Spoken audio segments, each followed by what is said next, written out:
Exercise 1.6 का आज हम कोशिश करेंगे कि ये इसको फाइनल कर दें। और लास्ट टॉपिक है इसका कि हमारे पास if z1 equal to -4 + 1 4 + 6 iota and z equal to 2 1/2 -2 iota verified that. अब इस तरीके की जो कंडीशंस हैं हम इसको इम्प्रॉपर नंबर में, मिक्स नंबर को इम्प्रॉपर फ्रैक्शन नंबर में कैसे कन्वर्ट करते हैं, इसकी मैंने एक वीडियो बना के डाली हुई है, वो भी आप लोग देख लेना। उसका मैं लिंक यहाँ कहीं अपलोड कर दूँगा। और अब हमारे पास जो कंडीशन है वो ये है कि z1 + z2 बार यानी कि कॉन्जुगेट, ये टॉपिक मैं आप लोगों को समझा चुका हूँ कि हम कॉन्जुगेट किस तरीके से निकालते हैं किसी नंबर का। और z1 बार + z2 के ऊपर बार, इन दोनों साइड्स को हमने वेरीफाई करना है। तो वेरीफाई करने के लिए तो सबसे पहले भाई हमने z1 की जगह ये वैल्यू थी, ये वैल्यू पुट कर दी। उसके बाद हमने यहाँ पर कंसिडर लेफ़्ट हैंड साइड की हुई है सिर्फ, तो z2 की जो वैल्यू थी 2 1/2, यानी कि ये एक वैल्यू किस तरीके से होती है मैं आप लोगों को यहाँ फिर दोबारा गाइड कर देता हूँ। 2 1/2, इन दोनों को नंबर को आपस में मल्टीप्लाई किया, 2 2 सा 4, और यहाँ जो नंबर होता उसमें हमने प्लस कर दिया, तो ये कितना बना 5/2। 5/2 यहाँ पर आ गया और -2 आयोटा एज इट इज़ यहाँ पर आ गया। यहाँ तक कोई कन्फ्यूजन नहीं होगी आप लोगों को। अब उसके ऊपर ये जो आप लाइन देख रहे हैं इसे हम कहते हैं बार, यानी कि इसका मतलब ये है कि अभी इस नंबर का, इस वैल्यू का कॉन्जुगेट लिया नहीं गया है। तो मैंने यहाँ पर सिंपल ब्रैकेट ओपन किया, -4 + 6 आयोटा + 5/2 -2 आयोटा। उसके बाद जो मेरे पास आयोटा वाले नंबर थे उनको मैंने एक साथ कर लिया, और जो मेरे पास सिंपल नंबर थे उनको मैंने एक साथ कर लिया। -4 + 5/2 6 iota -2 iota equal to 4 iota. 6 में से 2 माइनस हो गए, 4 आयोटा बचा, और इनका मैंने एलसीएम लिया। अगेन वही बात, अगर आप लोगों ने मेरी एलसीएम फ्रैक्शन की वैल्यू नहीं देखी तो आप लोगों को ये चीज़ समझ में नहीं आएगी। यहाँ पर हम क्रॉस मल्टीप्लिकेशन किस तरीके से करते हैं कि अगर इसके नीचे कुछ नहीं है तो मैं अज्यूम कर रहा हूँ कि 1 है, और अब मैं इसको क्रॉस मल्टीप्लिकेशन की अप्लाई कर सकता हूँ। एलसीएम हम इसको जब लेंगे तो -4 2 सा -8 हो गया, +5 1 सा 5 हो गया, और नीचे वाली जो डिनोमिनेटर टर्म है वो मल्टीप्लाई हुई 2 हो गई, और +4 आयोटा मेरे पास एज इट इज़ आ गया।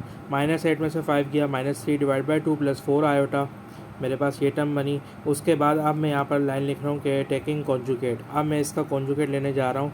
तो -3/2 तो एज इट इज़ ऐसे ही रहेगा, लेकिन जो +4 आयोटा है, यानी कि जो आयोटा के साथ हमारे पास नंबर लिखा होता है उसका साइन चेंज हो जाता है, और हम उसको एज इट इज़ लिख देते हैं। ये हमारे पास लेफ़्ट हैंड साइड कंप्लीट हो गई। अब हम इसकी राइट हैंड साइड को सॉल्व करते हैं।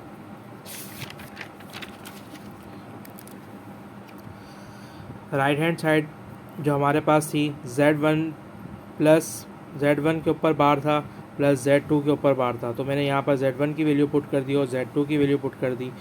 और यहाँ पर मैंने अब शुरू में ही मुझे यहाँ कॉन्जुगेट लेना पड़ेगा, टेकिंग कॉन्जुगेट -4 प्लस, अब जब मैंने यहाँ कॉन्जुगेट लूँगा तो मेरे पास यहाँ पर शुरू में ही साइन चेंज हो जाएगा, +6 आयोटा से -6 आयोटा हो जाएगा, प्लस एज इट इज़ आ जाएगा, 5/2 आ जाएगा, और -2 आयोटा की बजाय +2 आयोटा हो जाएगा।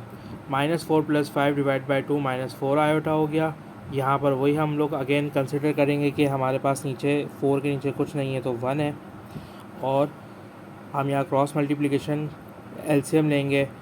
8 + 5 / 2 आ गया, -4 आयोटा, -8 में से 5 गए, -3/2 -4 आयोटा। अब आप देखें कि ये वाली साइड जो है और जो हमने पीछे कैलकुलेट करी है ये वाली साइड, दोनों हमारे पास बराबर हो गई, -3/2 -4 आयोटा, और ये तो इसका मतलब ये हुआ कि जो हमारे पास मेन क्वेश्चन दिया गया था z1 + z2 के ऊपर बार और equal to z1 bar + z2 बार, ये हमारे पास स्टेटमेंट वेरीफाई हो चुका है। अब इसी तरीके से इसका एक सेम टू सेम क्वेश्चन है जो आप लोगों के लिए मैंने होमवर्क रखा है, उसमें हमारे पास कुछ भी नहीं है, सिर्फ प्लस की जगह बीच में माइनस आ गए हैं। तो ये आप लोग सॉल्व कीजिएगा। अगर कोई प्रॉब्लम आती है तो आप लोग मुझसे इंस्टाग्राम पर रब्ता कर लीजिएगा या कमेंट सेक्शन में पूछ लीजिएगा। अब जो नेक्स्ट क्वेश्चन है मल्टीप्लिकेशन और डिवीज़न के ऊपर, ये क्वेश्चन बहुत इंपॉर्टेंट है और ये हमारे पास एग्ज़ाम में भी आता है। अगर एक दफ़ा मल्टीप्लाई वाला आता है तो एक दफ़ा जो है डिवाइड वाला आएगा। तो एक क्वेश्चन इसमें से ये लाजमी आता है। अब क्वेश्चन हमारे पास Z1 की वैल्यू चेंज है, Z2 की वैल्यू चेंज है, और क्वेश्चन है Z1 मल्टीप्लाई बाय Z2। यहाँ पर भी Z1 मल्टीप्लाई बाय Z2 है, लेकिन इसके ऊपर बार अलग है, इसके ऊपर बार अलग है, और इनके ऊपर एक ही बार है। तो मैंने यहाँ पर कंसिडर लेफ्ट हैंड साइड करी, मैंने वैल्यूज़ पुट करी Z1 और Z2 की जगह 2 - 5 आयोटा, 2 + 3 आयोटा। इन दोनों को ब्रैकेट को आपस में मल्टीप्लाई किया, 2 × 2 = 4, 2 × 3 = 6 आयोटा, 5 × 2 = -10 आयोटा, और 5 × 3 = -15 आयोटा। आयोटा स्क्वायर -1 के बराबर होता है। नेक्स्ट स्टेप में ये +15 हो जाएगा, और 6 आयोटा -10 आयोटा -4 आयोटा हो गया, और 4 एज इट इज़ आ गया। अब इनके ऊपर बार चलता हुआ ही आ रहा है। 19 - 4 आयोटा हो गया।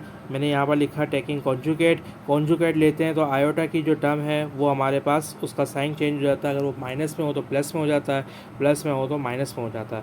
19 + 4 आयोटा। इसी तरीके से मैंने यहाँ पर इसकी राइट हैंड साइड को कंसिडर किया है, और 2 - 5 आयोटा, 2 + 3 आयोटा। यहीं पर ही इसी स्टेप में हम कॉन्जुगेट लेंगे, क्योंकि पहले हमें बार को हटाना पड़ेगा। 2 - 5 आयोटा था, +5 आयोटा हो गया, +3 आयोटा था, -3 आयोटा हो गया। बाकी हमारे पास वैल्यू सेम रहेंगी। अब सिंपल हमारे पास इन दोनों की मल्टीप्लिकेशन है। 2 × 2 = 4, 2 × 3 = -6 आयोटा, 5 × 2 = +10 आयोटा, 5 × 3 = -15 आयोटा। तो अब आयोटा का स्क्वायर -1 होता है, -1 मल्टीप्लाई बाय -15। ये हमारे पास क्या हो जाएगा नेक्स्ट स्टेप में, +15 + 15 + 4 19 हो गया, और +4 आयोटा आ गया। तो ये वाली जो टर्म आप देख रहे हैं कि ये भी हमारे पास आपस में दोनों टर्म्स बराबर हो गई। इसी तरीके से इसकी लास्ट एग्जांपल है, लास्ट क्वेश्चन है, वो है डिवाइड वाली। जैसे कि मैंने आपको बताया कि ये बोर्ड का बहुत इंपॉर्टेंट क्वेश्चन है, मल्टीप्लिकेशन वाला और डिवीज़न वाला। या तो एक दफ़ा मल्टीप्लाई वाला आता है, या दूसरी एक दफ़ा डिवाइड वाला आता है। इन दोनों सवाल को अच्छे से करके जाइएगा। कंसिडर यहाँ पर भी वही हमारे पास स्टेटमेंट है, Z1 / Z2 = Z1 Z2। एक के ऊपर हमारे पास बार ब्रेक हुए हैं, और एक के ऊपर पूरे के ऊपर बार है। जो पूरे के ऊपर बार है वो हमने कंसिडर लेफ्ट हैंड साइड करी, वैल्यूज़ पुट करी Z1 की और Z2 की, 2 - 5 आयोटा, 2 + 3 आयोटा। वैल्यूज़ हमारे पास पिछले वाली क्वेश्चन की ही हमने रखी हैं, 2 - 5 आयोटा, 2 + 3 आयोटा। अब यहाँ पर आपको याद होगा भी हमने पिछली इसी एक्सरसाइज का क्वेश्चन नंबर 2 में एक काम किया था, रैशनलाइज़ किया था कि जो डिनोमिनेटर की टर्म होती है उसी से हम मल्टीप्लाई और डिवाइड कराते हैं, लेकिन आयोटा वाली टर्म्स के साइन चेंज कर देते हैं। यहाँ प्लस था, यहाँ माइनस कर दिया। इन दोनों को यहाँ पर एक प्रॉपर्टी लगती है कि एक टर्म प्लस में एक माइनस में, इन दोनों के ऊपर फॉर्मूला लग गया, स्क्वायर हो गया, 2 स्क्वायर -3 आयोटा स्क्वायर, और ऊपर वाले दो ब्रैकेट जस्ट मल्टीप्लाई हो गए। तो मल्टीप्लाई आप लोग कर लेंगे, मैं इनको काफ़ी डिटेल में बता चुका हूँ।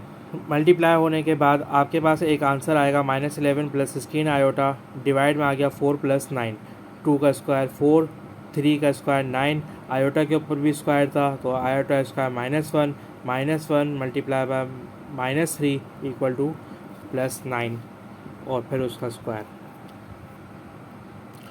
11 - 16 आयोटा डिवाइड बाई 13। अब मैं यहाँ पर कॉन्जुगेट लूँगा इसका, और सिर्फ आयोटा वाली टर्म का साइन चेंज कर दूँगा, और उसके बाद मैं 13 को एक दफ़ा 11 के साथ लिख दूँगा, और 16 के साथ एक दफ़ा 13 को लिख दूँगा। ये मेरा एक आंसर हो गया। इसी तरीके से मैंने इसकी लेफ़्ट हैंड साइड कंसिडर करी।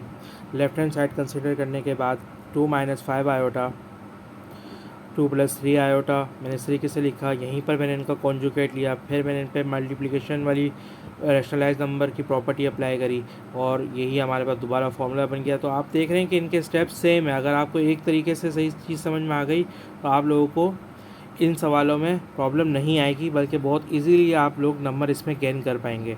-11 + 16 आयोटा + 4 + 9, -11 + 16 आयोटा और डिवाइड में 13। यहाँ पर मैं इसको 11 के नीचे भी 13 को एक दफ़ा लिख दूँगा, प्लस 16 के नीचे भी 13 को लिख दूँगा। तो मेरे पास ये वाली साइड और ये वाली साइड दोनों आप देख सकते हैं कि सेम आ गई हैं, बराबर हो गई हैं। तो इसका मतलब ये स्टेटमेंट भी हमारे पास हैंस प्रूव हो गया।